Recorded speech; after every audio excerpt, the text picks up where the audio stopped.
This is Twit. And today we will talk about Chredge. Yes, we will. Have we? I wish we could call it Chredge. We can call it whatever we want. We have to call it something. That's actually the biggest problem with it, right? But they haven't really given it a. This is we're talking they're about. just going to call it Edge, but it makes it difficult to have a conversation because it becomes a.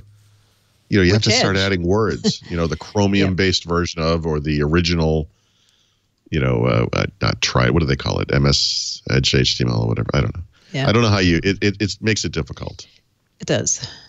What's Microsoft's engine called? Trident? No. Trident. Trident.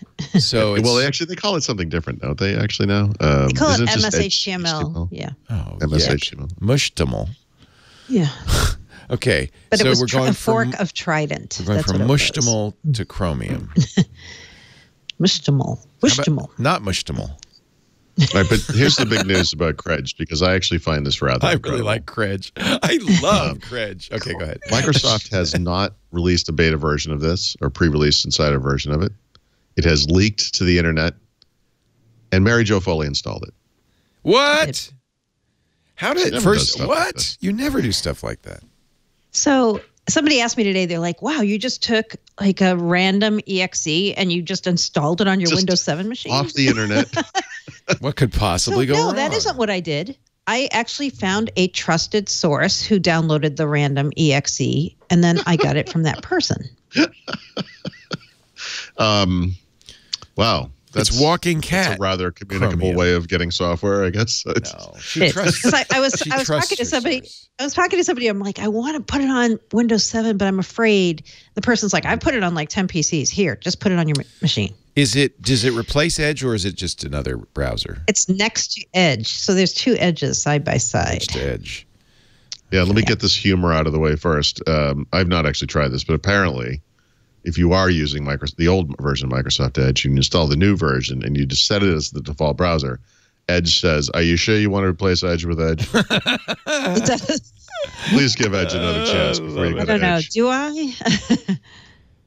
But guess what? It works. It works. It works. And on Windows 7, I would say it's the first time you get Internet Explorer. I mean, you get Edge on Windows 7 because there was no Edge for Windows 7. That's right. Right. So that's nice. But you probably wouldn't know how this is. In Windows 10, when you right-click on things and that right-click menu appears, it has those Edge-style icons. It makes it look more like a native app. A native Windows 10 app, if that makes sense. Does it do that in Windows 7 as well? What kind of icons? Yeah. I know. As I asked you this question, I realized this was I'm not going to know the answer. I see a shiny E with a little flipped piece of feather on it. I don't know what that means. Yeah. Is that what you're asking me? No, it's okay. No. So I'm the worst for seeing any UI anything. Did you notice any Fluent Design? Don't even go there. Don't even try. The second most impressive thing about this release, honestly, is that even in this current rough pre-release state, it's pretty much there. I mean, it's missing some key things that I think like real Edge users would want, right? Because it's a lot more like Chrome than it is like Edge right now. Look, feel, and feature set. But it's like completely usable, and after half a day of just kind of toying around with it, I thought I could actually use this. So I did set it as my default browser, and then eventually, because of the muscle memory problem, I kept clicking on the Chrome icon to go do stuff, and I realized I need to get rid of this thing and just use Edge, and it's fine. I mean, it's only been a few days, granted, 3 days maybe, but it honestly it works really well. Would you recommend this for normal people? I mean, is this there's no benefit to it except, I mean, if you're using Chrome, for instance, you're probably the audience here is obviously enthusiasts. There are people who are just really curious about this kind of stuff and want to see what it looks like, and it's not officially available. You have to kind of go find it. I've had a bunch of people ask me for a download link, and like Mary Jo, I got it from a friend of a friend, and I'm sure there are places now we can find links to it. But I saw the link. It's out there. Okay. Oh yeah.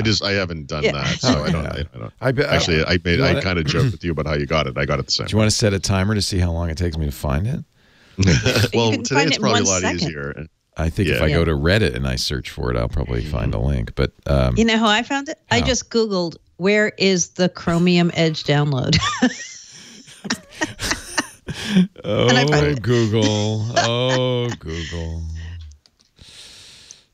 So it is. It's good. You know, Chrome. It's got Chromecast instead of Miracast. It's.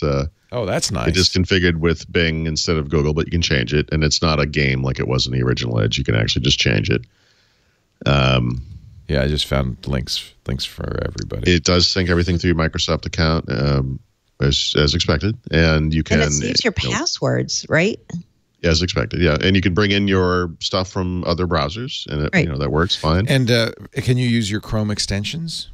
Yes, you can. Nice. It has its own extension store, but there's a switch at the bottom of that page or the extensions page. You can use third-party source. Do you think that's how Microsoft it doesn't do the Chrome / store thing, but whatever the address is of the Chrome website, you Google that and very interesting. Bring it up. You can install any.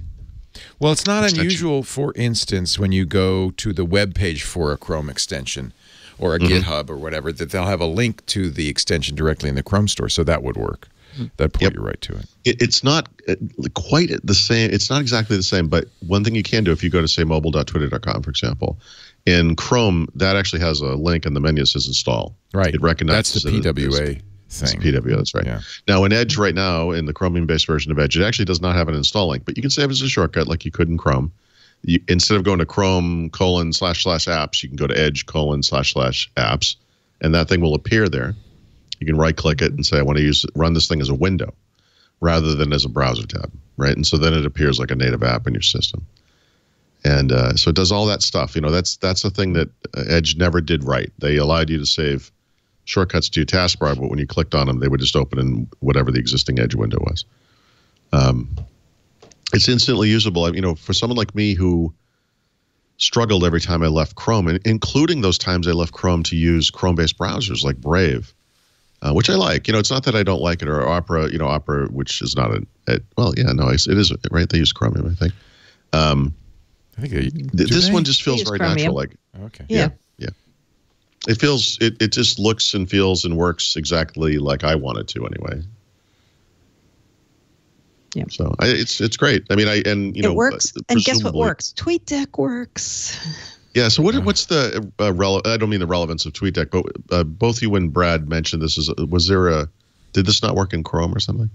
So in lower powered machines like Surface Go, you tried to load TweetDeck.com in Edge, the Edge that exists now, and it just worked terribly. Like, it's huge lag. Like the columns weren't refreshing. It was just not really usable to me. Okay. And now it works fine. Now it works. Yeah. Yeah. If you have, no matter how much RAM you have, this browser will use that much RAM plus 2 more gigabytes of RAM. So it sort of works like Chrome does, I guess. That might be a sticking point. I don't know if that's again, this is a pre-release, if you will. Let me see if right now, actually, I've been using it here for a little while. I noticed this, especially on my laptop. It seemed like it was using a lot of RAM. Yeah, I don't know. It's not that bad. But that just might be because it's early days, right? Like they're telling us they're going to use less CPU than Google, right? Yep. Yeah, Chrome.